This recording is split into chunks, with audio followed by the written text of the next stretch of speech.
Did you guys know that butterfly wings have been shown to improve solar panels? Current solar panels convert around a fifth of the available power from sunlight into electricity.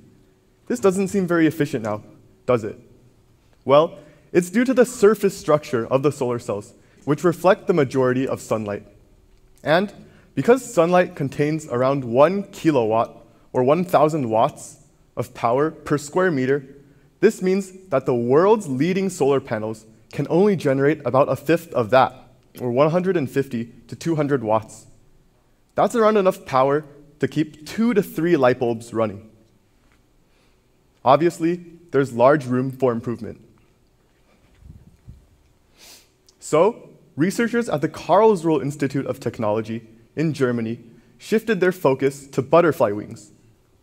Butterfly wing nanostructures are microporous, meaning they have plenty of nanostructures or small holes that can help to trap sunlight more efficiently than a smooth surface can. To visualize this, imagine cutting a sponge into thin slices. Now, to connect this, the scientists replicated the butterfly wing nanostructure in the silicon layer of a thin film solar cell. And when tested, the results were tremendous. The new solar cells generated almost twice as much electricity than the ones before. By harvesting the sun's power and generating more electricity than before, the argument for nanotech is simple. Better solar panels, increasing the desire for people to buy solar panels, and decreasing usage of harmful, non-renewable energy sources, such as coal plants.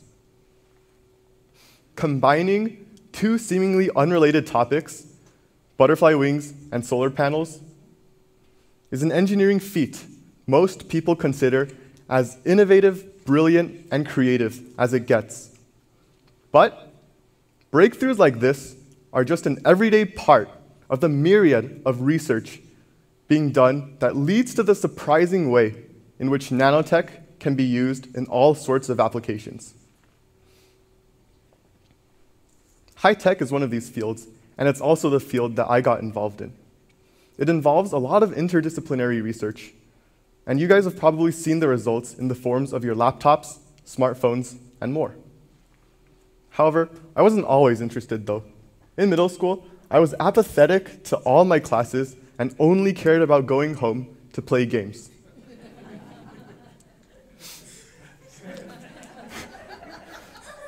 But at the beginning of high school, a close friend of mine told me about how he was spending more of his free time reading scientific articles, and he exuded so much interest that it made me decide that I would try to read them as well, just to see what was making him so interested. Now, we were both hooked, and that was the end of it. While innovations like this are revolutionary enough on their own, the best innovations are the ones that can inspire youth to learn more about nanotech in their free time. And I was part of this affected youth. Last summer, I was fortunate enough to conduct research at an engineering lab that focused on nanotech. There, I was introduced to the world of microcomputing. After a summer of hard work, my partner and I had completed research that focused on microtransistors, which are important, if not crucial, for microcomputing. We knew that information would be useful for determining the synthesis of a crystal that was used as the bulk material for such two-dimensional transistors. Throughout the process, we refined the synthesis procedure of this crystal and left the lab feeling like we had made a small ripple in the world of academia for the first time. Now, I understand that the general public might not be so interested by that research, but I still believe that everyone can learn something from working at a lab. Among them, community and teamwork. The group of people I encountered at the lab were a highly diverse hodgepodge of individuals, all interested in slightly different specialties. But they were all passionate, extremely passionate, about listening to each other's research and helping one another out.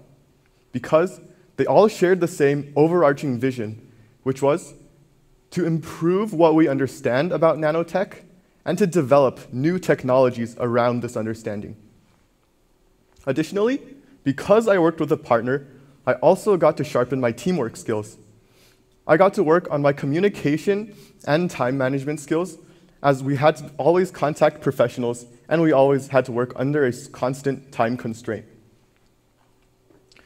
These are skills that will benefit you for the rest of your life, and even if you're not interested in what you're researching at first, I believe that you'll still be left off better than where you started. That's why I encourage everyone who has the free time to consider applying for work at a lab. Even if it's not a subject or a field that you're particularly interested in, I guarantee you'll be left off better than where you started. The broad term nanotech encompasses fascinating, novel breakthroughs like the ones that I mentioned before. And it's definitely not impossible for people to grasp the science behind it. The truth is that not only can anyone understand nanotech, but also expand its reaches through their own contributions. It's difficult, if not impossible, to encapsulate what nanotech is. But this also means that there are so many fields, so many topics for people to learn about, that nanotech has something to offer everyone. All it takes is the first step. And through all of this, my experience left me with a newfound passion for something I now consider to be my future, and I hope that if others learn about it, they can find this passion as well. Thank you.